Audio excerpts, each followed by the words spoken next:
Mrs. Priestley, is it? Rachel asked as she took her chair. The woman nodded. I'm sorry, I don't want to be rude, but have we met before? Rachel smiled and looked directly at her, waiting for an answer. Gee, darling, I don't think so, the woman said, her eyes narrowing as she tilted her head forward. Do you? Oh, it's probably nothing. It must have been someone who looks like you. It's not very often one sees such an impeccably dressed woman. Is that Versace? Rachel asked. Why, yes it is, Miss Wheaton. You have a good eye, Mrs. Priestley said. So I'm often told, Rachel said. The two women sized one another up, setting the rules of engagement for the meeting. The men had no idea what was going on. Lovely key, Rachel remarked. It was a good thing she'd secured the key case at the hotel, this time in a different place. Mrs. Priestley smiled wryly. Oh, it's nothing really, just something I found hidden away in the back of a closet. Your closet, I presume? Rachel asked. Mrs. Priestley ignored Rachel's repartee and turned to Trader. Jack, darling, let's get started. The others will be here soon. Trader sat up straight. Yes, of course. Opening the portfolio in front of him, he hesitated. Grayson cleared his throat. Hey, Jack, I appreciate you including me in this pre-interview session. Ms. Wheaton tells me she spent some considerable time last evening researching Virtual Life's short history, particularly in the area of acquisitions. Might I suggest we spend some time talking about the overarching goal that drove those acquisitions? Trader looked over at Priestley for direction. All doubt about who was in charge had been removed. Yes, darling, let's do that, Mrs. Priestley said.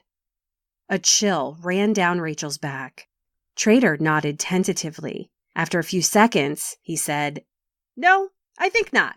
First, that discussion will take much more time than we have. And second, we haven't yet made a formal offer to Miss Wheaton. And, there's no NDA in place. Rachel could almost see the steam spewing from Mrs. Priestley's ears. Trader seemed to realize he'd stepped in it. However, I'm willing to attempt something this afternoon. The offer and the NDA, if that's still needed by then, can be taken care of by the end of the day. That said, I propose we schedule a subsequent meeting for the afternoon. We can brief Miss Wheaton on the details of the mission then, Trader offered, recovering pretty well. Priestley sat back, apparently satisfied with his answer.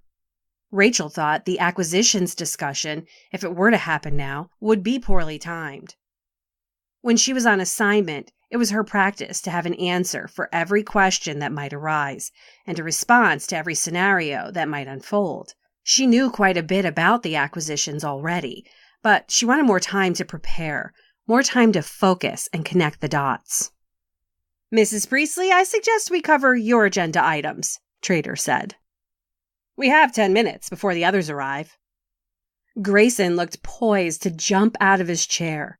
He was conspicuously tense around Mrs. Priestley, as if itching for any sign of provocation. Priestley abruptly swiveled her chair around, stood, and walked back toward the media curtain. Trader gave up his head table seat and moved about 6 chairs away, presumably to give her a wider berth. Rachel sensed she was preparing to mark her territory. Her mind flashed on an image of the woman pacing the room as she made her proclamations, underscoring each with a dramatic gesture, standard fare for demonstrating dominance in a corporate hierarchy. Priestley turned toward the window, unbuttoned her suit jacket, and slipped it onto the back of Trader's former chair. She hovered over the table, putting both hands down spread wide on the surface while tilting her head ever so slightly, her eyes burrowing into each of the other 3. She looks like a vulture ready to swoop,